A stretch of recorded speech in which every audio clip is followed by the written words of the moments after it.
लेकिन संकेत में मैं आपसे इतना ही कहना चाहता हूं कि लोकमान्य बाल गंगाधर तिलक का सपना हो या शहीद आजम भगत सिंह का सपना हो या महात्मा गांधी का सपना हो या अरविंदो घोष का सपना हो या हमारे देश में ऊधम सिंह का सपना हो। ऊधम सिंह का सपना क्या था आप सभी जानते हैं। हमारे भारत देश में एक अंग्रेज अधिकारी बहुत कुख्यात और बहुत क्रूर आ गया था जिसका नाम था डायर। अमृतसर में उसकी पोस्टिंग हो गई थी और उसने एक रॉलेट एक्ट नाम का कानून बना दिया था जिसमें नागरिकों के मूल अधिकार पूरी तरह से खत्म होने वाले थे और नागरिकों के मूल अधिकार खत्म होकर सब कुछ, हमारी आजादी जो भी थोड़ी बहुत बची हुई थी वो अंग्रेजों के पास जाने वाली थी। तो उस रॉलेट एक्ट के विरोध में 14 अप्रैल 1919 को जलियांवाला बाग में एक बड़ी सभा हुई थी जिसमें 25,000 लोग शामिल हुए थे। उस बड़ी सभा पर डायर ने अंधाधुंध गोलियां चलाई थी। आप अंदाजा लगा सकते हैं अगर आप में से किसी भाई ने और बहन ने पुलिस में नौकरी की हो या सेना में नौकरी की हो तो इस बात का अंदाजा उनको बहुत अच्छे से लगेगा। 15 मिनट के अंदर 1650 राउंड गोलियां चलाई थी डायर ने। 15 मिनट के अंदर 1650 राउंड गोलियां चली थी और 3000 से ज्यादा क्रांतिकारी वहीं तड़प तड़प के मर गए थे।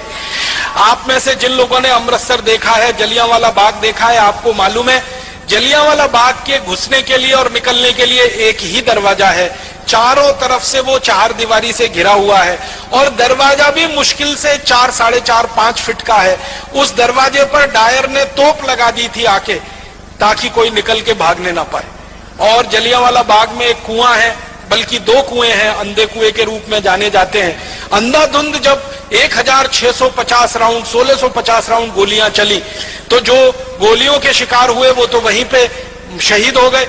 जो बच गए उन्होंने जान बचाने के लिए कुओं में छलांग लगाई और कुआं लाशों से पट गया, मृत शरीरों से पट गया। और 15 मिनट तक अंधाधुंध गोलियां चलाकर हंसते हुए खिलखिलाते हुए डायर वहां से चला गया। रास्ते में जाते हुए अमृतसर की सड़कों के दोनों तरफ जो भी भारतीय नागरिक उसको मिला उनको गोलियां मारकर पीछे तोप के मुंह से रस्सी से बांधकर घसीट कर वो लेके गया था।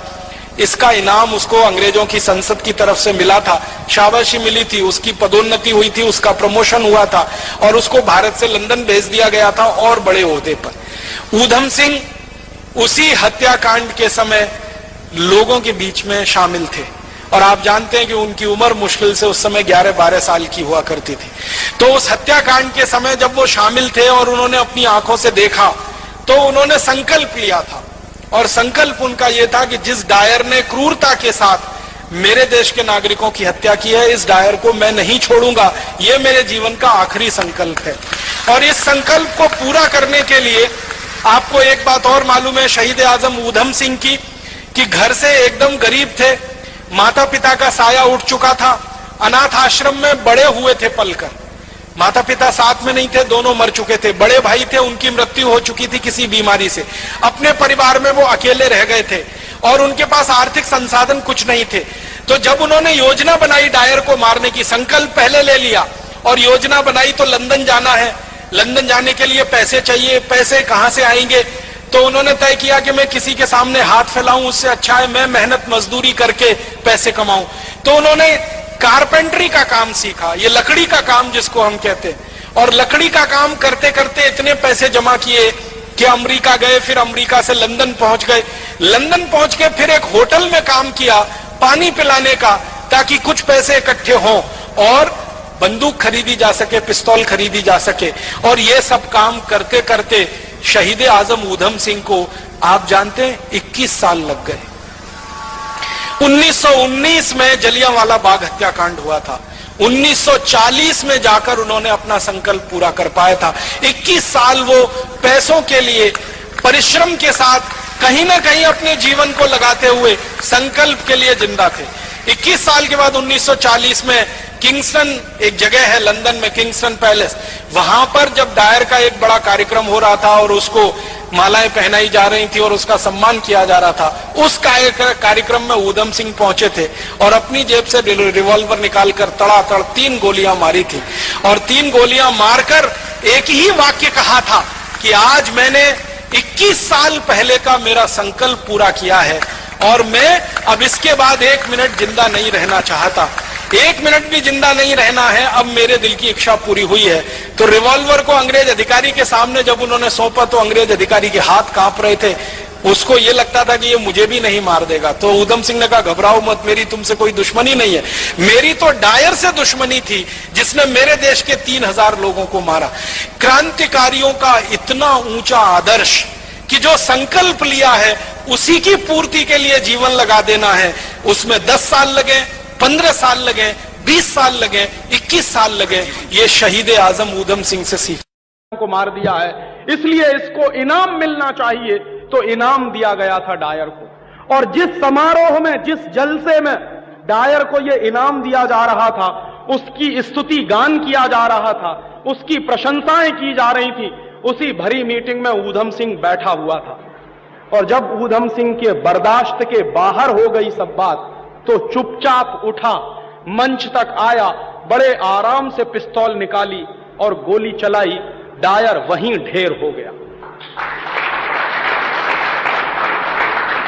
और जब डायर ढेर हो गया तो अंग्रेजी पुलिस का एक सुपरिंटेंडेंट दरवाजे पर खड़ा था, उसके हाथ कांप गए कि एक हिंदुस्तानी नौजवान में इतनी हिम्मत कि भरी हुई सभा में से उठकर बड़े आराम से आया और मंच पर गोली चलाकर आराम से चला गया। ऊधम सिंह ने उस सुपरिंटेंडेंट को कहा कि मुझे गिरफ्तार करो। तो सुपरिंटेंडेंट भौचक्का होकर उसके मुंह की तरफ देखने लगा। उसकी हिम्मत नहीं हुई ऊधम सिंह को पकड़ने। बाद में ऊधम सिंह को लगा कि यह आदमी डर गया है, तो उसने अपनी रिवॉल्वर फेंक दी हाथ में से, कहा कि अब तो गिरफ्तार करो। तो डरते डरते उसने ऊधम सिंह के हाथ में हथकड़ी लगाई, पुलिस सुपरिंटेंडेंट, और ऊधम सिंह ने कहा कि चलो, मुझे न्यायालय में ले चलो, कोर्ट में ले चलो। कोर्ट में ले गए ऊधम सिंह को, और अंग्रेजों के लंदन के न्यायालय में ऊधम सिंह को कटघरे में खड़ा किया। तो न्यायाधीश ने जो सबसे पहला प्रश्न किया ऊधम सिंह से, वो क्या था? न्यायाधीश ने प्रश्न किया कि ऊधम सिंह, तुम चाहते तो डायर की हत्या करने के बाद भाग सकते थे, तुम्हारे पास पूरा मौका था। तो ऊधम सिंह ने जवाब क्या दिया कि जज साहब, हिंदुस्तान की जिस माटी से मैं पैदा हुआ हूं, उस माटी में लोग पीठ दिखाकर नहीं भागा करते, जरूरत पड़ने पर सीने पर गोली खाते हैं, पीठ दिखाकर नहीं भागा करते। तो जज आश्चर्य में पड़ गया। जज ने फिर दूसरा प्रश्न किया कि ऊधम सिंह, अगर तुम भाग जाते और हिंदुस्तान चले जाते तो तुम अपने जैसे सैकड़ों ऊधम सिंह पैदा कर सकते थे। तो उसने जवाब दिया कि जज साहब, आप इस गलतफहमी में मत रहिए। जिस दिन आप मुझे फांसी के फंदे पर चढ़ाओगे, उस दिन हिंदुस्तान में एक नहीं 10,000 ऊधम सिंह पैदा हो जाएंगे। मुकदमा चलता गया, और मुकदमा चलता गया तो अंग्रेजों की प्रेस के जो रिपोर्टर थे, वो भौचक्के होकर उस नौजवान का चेहरा देखते थे जिसकी उम्र मुश्किल से 20-22 साल की थी। और अंग्रेजों के जज के हाथ कांप गए थे उस लड़के को फांसी का ऑर्डर सुनाने के लिए। और उस लड़के ने कहा था कि बिल्कुल परेशान मत होइए, मेरी फांसी लगाने के लिए आपको जल्लाद बुलाने की जरूरत नहीं पड़ेगी, मैं खुद अपने हाथों से फांसी का फंदा चढ़ाऊंगा। और लंदन की जेल में जब ऊधम सिंह को फांसी हुई, तो ये लंदन की जेल के मैनुअल बताते हैं कि ऊधम सिंह ने सारे जल्लादों को अलग हटा दिया था, खुद गया बड़े आराम से, और बहुत आराम से उसने कहा कि ये नकाब डालने की जरूरत नहीं है, क्योंकि अंग्रेजों के कानून थे कि फांसी के पहले काले रंग का नकाब पहनाया जाता। उसने कहा इसकी कोई जरूरत नहीं। बहुत आराम से खुद फांसी का फंदा उसने गले में लटकाया और झूल गया। ऐसे नौजवान को रानी माफ करेगी क्या? ऐसे नौजवान की शहादत का कोई मूल्य हो सकता है क्या? और ऐसे नौजवान की शहादत की जमीन है अमृतसर का जलियांवाला बाग, और उस जलियांवाला बाग में ऐसी रानी के खराब और अपवित्र कदमों का हिंदुस्तान की सरकार के द्वारा वहां पहुंचाया जाना सबसे ज्यादा राष्ट्रीय सम्मान के खिलाफ काम है। और इससे बड़ा राष्ट्रद्रोह कोई हो नहीं सकता जो भारत सरकार ने अभी किया है। ये राष्ट्रद्रोह का काम है, ये कोई छोटा मोटा द्रोह नहीं। शहीदों की शहादत से खिलवाड़ करना, शहीदों की शहादत का मूल्य लगाना शहीदों की कुर्बानी का मूल्य लगाना, ये राष्ट्रद्रोह का काम है। और ऐसे राष्ट्रद्रोह के काम करने वाले लोगों को, नेताओं को आप बर्दाश्त कर रहे हैं।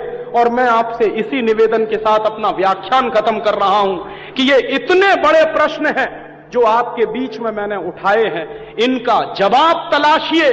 मिलकर अगर हम जवाब नहीं ढूंढेंगे तो आने वाली पीढ़ी हमको माफ नहीं करेगी, और आने वाली पीढ़ी जब हमसे सवाल पूछेगी तो शायद हमारे पास कोई जवाब नहीं होगा। आज मेरा दिल बहुत भरा हुआ है, ज्यादा बोलने की स्थिति में नहीं, इसलिए आपसे माफी चाहता हूं और विदा चाहता हूं।